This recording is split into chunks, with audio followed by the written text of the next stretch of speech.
Yep, we had good practice today on ourselves and try to take some target areas that we think we could get better at in terms of offense, defense, and special teams, and did some quality control work and then worked on some future opponents.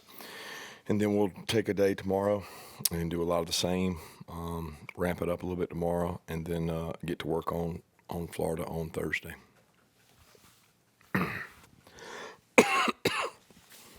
Coach, kind of a two-parter on the two targeting calls. I guess number one, what kind of feedback did you get back in the league about those? I guess especially Jonell's. It seemed like that wasn't quite as egregious as maybe the first. But also, if you're a defender and your offensive player is ducking his head, what is he supposed to do in that millisecond of time to keep him from having that kind of collision?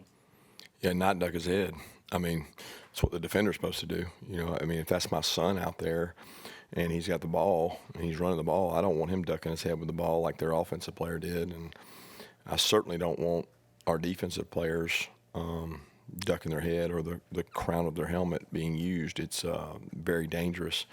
I can't get into the commentary, but, both of those were really close, unfortunate, borderline situations because one came from an offensive player lowering his head, and then Dan mirrored it, and then Jonell's was really tough because he's trying to avoid helmet to helmet. He's trying to avoid going high, which most NFL offensive players would rather you hit them high than hit them low because their legs are their career, and it's tough. They're tough calls in both situations, but everybody's trying to work on the safety of the game, and that's the focal point. Yeah, Kirby, you mentioned just looking at target areas of improvement. Just as far as the secondary goes, where do you want to see that unit continue to grow and get better down the stretch? And just overall, what have been your thoughts on that group so far this season? Yeah, I mean, we've been a work in progress. I don't know if I can say how young we are, but we are new. We're relatively new. We've got 3 guys that are starting in the NFL, and anytime you have 3 guys that are starting in the NFL, that probably means they played for you at least 2 years, and those guys all did. So there's a lot of growing up that's had to do back there, and they continue to work to get better. And all you can ask your kids to do is work, compete, be competitive, be tough. And they do that, and I'm pleased with how hard they work and compete. We haven't made some plays on the ball that I think could have rewarded us, or maybe, when offenses make mistakes, we don't capitalize on that mistake, a la dropped picks. And that was my reference last week. I mean, after the game, I think some people took it to be about the offense, but my comments were about the number of drop picks we had in one game. I don't think I've ever seen anything like that. And that's where you have to hurt teams. You have to turn those into turnovers, and when you don't, they're just incompletions. So we got to play the ball down the field better. Coach, are you able to provide any update on Smilemund's status and just what he's been able to do this week? Yeah, we're hoping to get Smile back. Can't wait to get him back. Hopefully it'll be soon. He's out there with us right now, and don't know when it'll be. Kirby, going back to the 2 targeting calls and just the way y'all responded to them, what did you make of the way that KJ and Jakeri played? And, is there anything different that you guys do knowing that you have those guys that are going to be in a big spot with an extra week to prepare? Well, KJ's played all year. He's rotated and played a significant amount of football. So, we look at KJ as a starter, and, he'll be prepared to play. And Jakeri started and played against Clemson the whole game. So, we got other guys that are capable. We got, other packages and things we can play, and we'll have to rely on that to prepare. But, again, we're not really worried about that right now. We're worried about how do we block better, tackle better, cover better, so many things we can get better at, including those guys, including the guys that may or may not be out. They've got to get better. I guess just wrapping up the targeting and everything, I wasn't aware until after this week that there is an appeals process on that. Just wondering if you guys are exploring that at all for both or either. I understand it has to go through the NCAA, which was interesting. I didn't realize that. And then on the kickoff on the second half, I'm sorry I wasn't able to get down there at the game to listen to your post game, and it looked awful like he was trying to do what he did. I don't know whether he did or not, but I did see how Oregon did the very same thing the previous week at Ohio State. So can you just specify whether you were trying to do that or not, and kind of what the discussion was about what happened? We were not trying to do what we did. We know about the Oregon play. That's usually a tactic you use after a 15-yard penalty in which the ball would be kicked off from the 50, therefore recovered on the 35, maybe 37. But that's not what we're trying to do at all. And it was a failed attempt of something that we worked on, but it was not what we were trying to do. So it's not worth elaborating on because we may play them again. So I don't really want to explain it. Coach, where have you seen, whether it be a position group or specific players, make some significant growth here since your last bye week?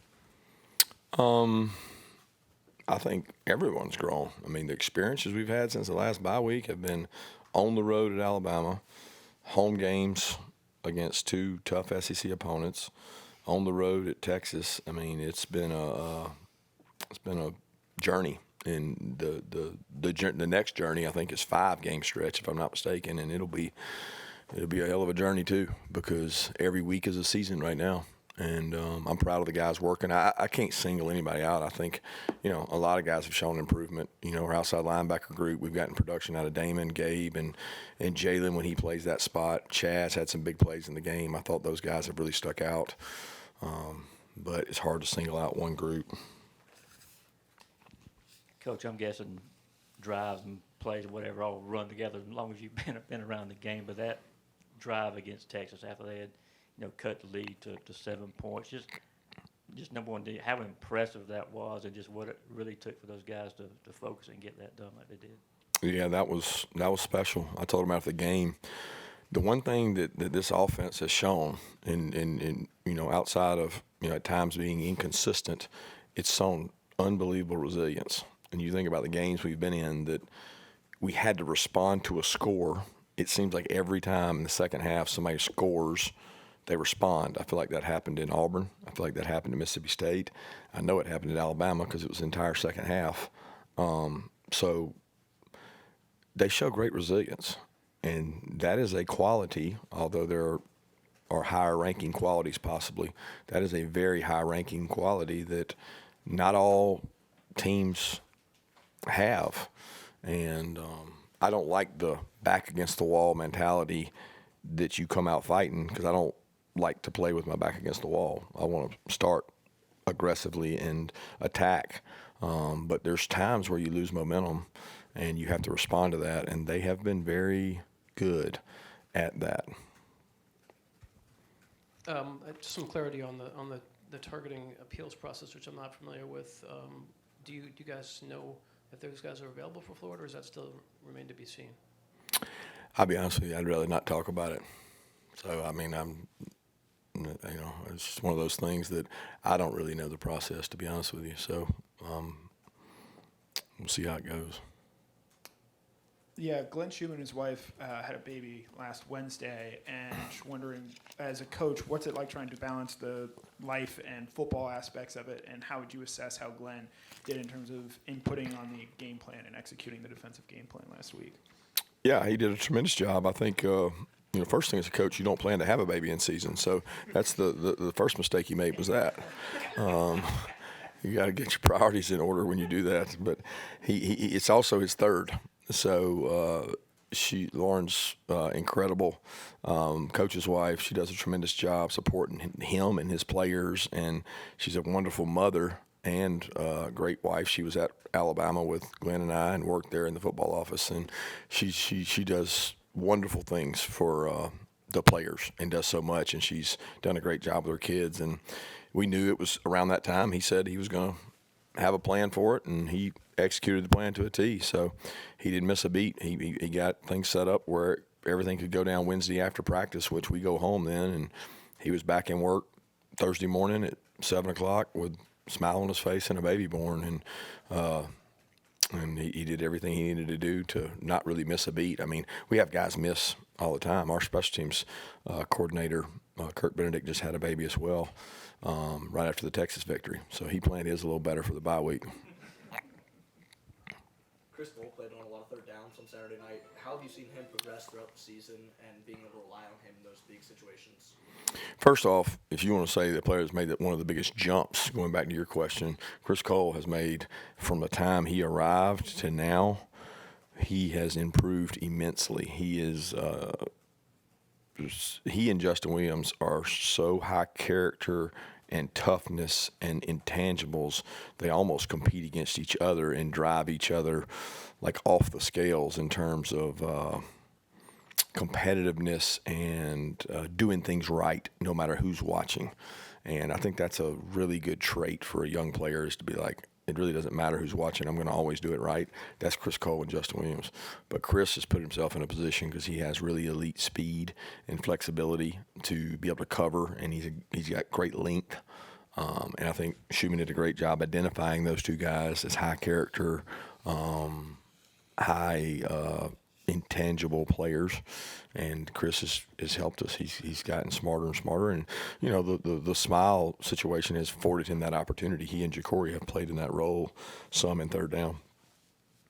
Yeah, Coach, you mentioned the drops, both offensive and defensively, particularly on the offensive side of the ball. How can you as a coach go about trying to coach that out or improve upon that area? I think you have to be careful. You have to ask yourself why.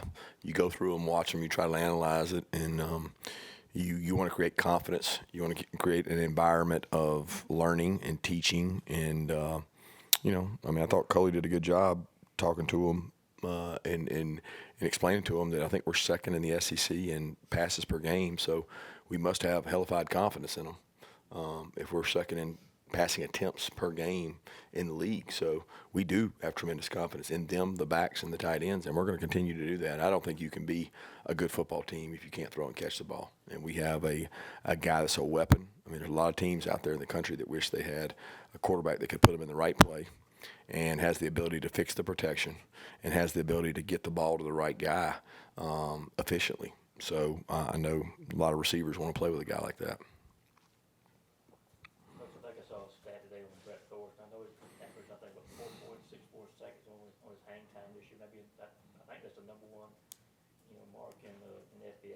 How valuable it is to have a guy like that can put your special team position to go in and make plays time after time again. Yeah, he flipped the field great the other night. It wasn't so much the distance and the hang, which both were elite, but the ball placement. When you put somebody on the sideline, there's only one way to go on the sideline. And he did a tremendous job of directional kicking and placing their returner, who we thought was really good, in tough spots. And he was clutch. And I thought he did a great job. Kirby, what have you seen from Tate as he's tried to rehab this injury, and how close is he to being back? Yeah, I've seen a lot of hard work. He could be one of the toughest players I've ever been around. Like, you don't question his toughness. He had a very significant tightrope injury. To the point it was more significant than Brock's. And he is fighting his way back. He wasn't ready to play, but he was an emergency guy that could have gone in the game if we needed him to. And, we're hopeful he keeps getting better. I know it's not going to be because he doesn't work hard. Coach, how important was it to have Trevor, running efficiently and keeping the offense on schedule like that on Saturday, on a day where the offense had 3 turnovers and, had some shaky stretches?